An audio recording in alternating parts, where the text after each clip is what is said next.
ప్రార్థన చేద్దామండి. పరిశుద్ధుడా నీకు వందనములయ్యా. నీ కృపలో ఈ సంవత్సరాంతంలో మమ్మల్ని తీసుకుని వచ్చున్నావు. మా కొరకు ఇంకా గొప్ప కార్యాలు కలిగి ఉన్నావని, ఇది మొదలుకొని నేను ఆశీర్వదిస్తానన్న మాట చొప్పున మా ముందున్న సంవత్సరము ఒక ఆశీర్వాదకరమైన, అభివృద్ధికరమైన, మరింత ఉన్నత శ్రేణికి అధిరోహించే సంవత్సరముగా ఉండటకు సహాయం చేయము. మా కొరకు 365 రోజుల ప్యాకేజీని సిద్ధం చేశావయ్యా.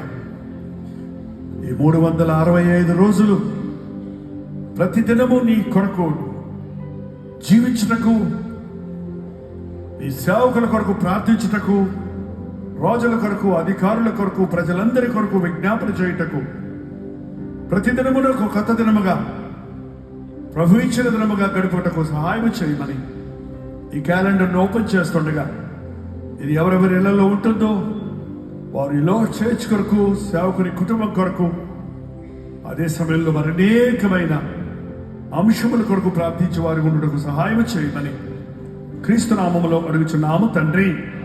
ఆమేన్.